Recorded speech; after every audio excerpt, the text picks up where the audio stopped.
Hello and welcome back to another drawing time of INKroverts. For this video, we're drawing KANAO Tsuyuri, and you can see the finished piece here.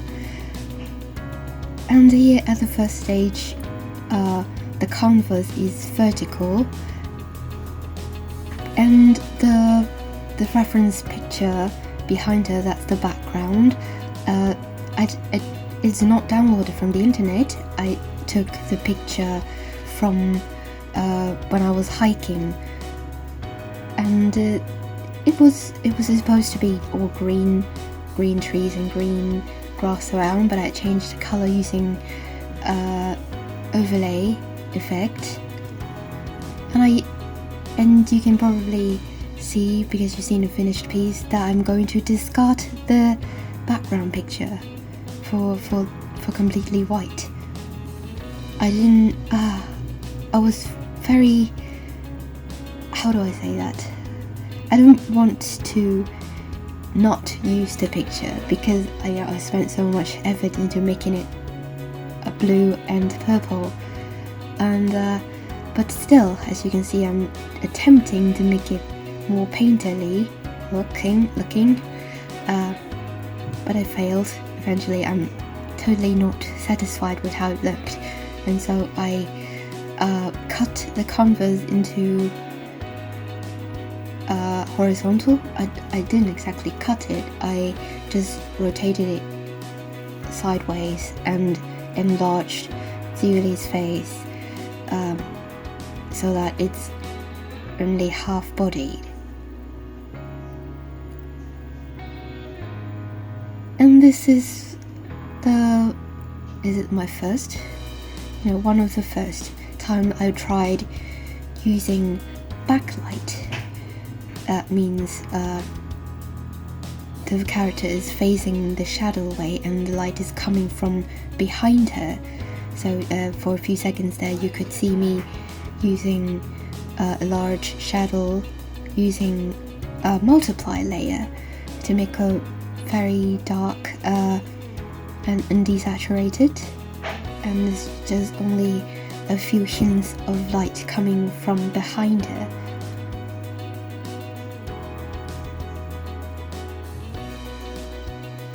This is a rather simple piece compared to my other drawings.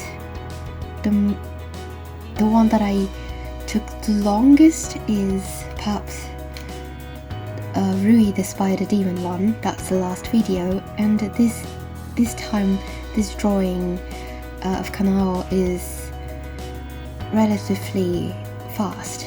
I think it's the same. It took the same time, roughly, as the Zenitsu's artwork, about 6 hours total, including planning the composition and color composition and everything.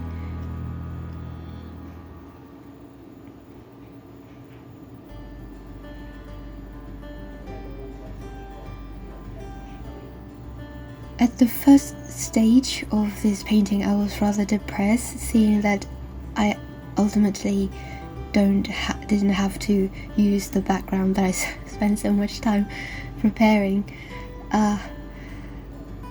I also have a very light suspicion that I'm experiencing artistic burnout, because I make myself draw pretty much for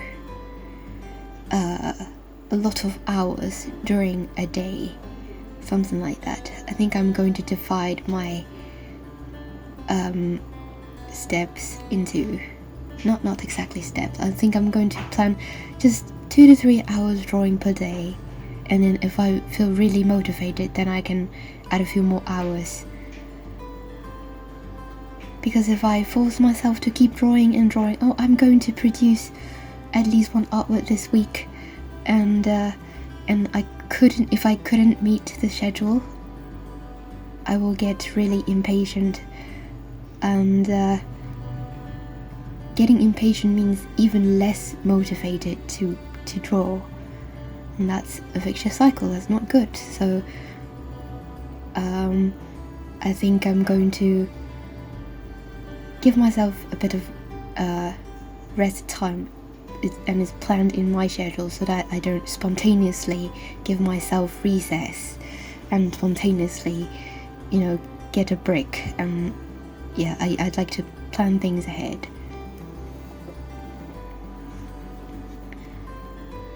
And you can see that my background is changed to black, and that's because even though I'm going to use white at the end, the dark backgrounds is easier for me to see her cloak, her white cloak, whether the silhouette is correct, because if I'm drawing with a white background I can't see her cloak shape properly. I haven't added the dark shadow yet, so I try not to see the cloak blended with a background, and this is easier for me to see. Her cloak looked simple at first glance, but actually it's a bit more complicated when I try to paint the shadows on, especially when her arms is held up like that. It took a while for me to think about how are the folds going to end up like.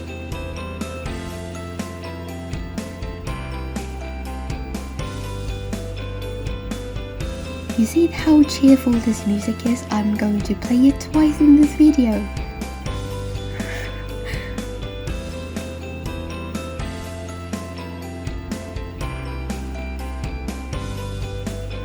Oh, the sword thing, seeing that I'm painting her hand there, and it reminds me that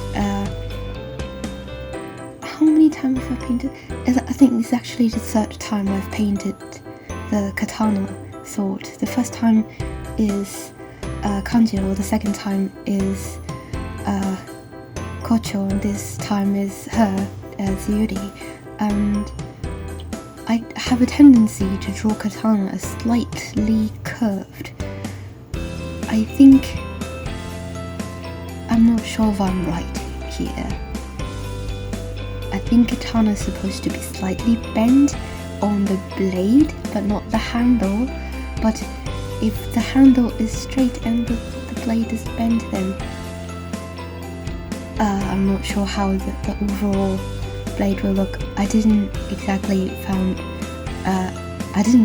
look for reference pictures for whole katanas. I just looked at the hilt. As you can see, the reference picture at the left, bottom left.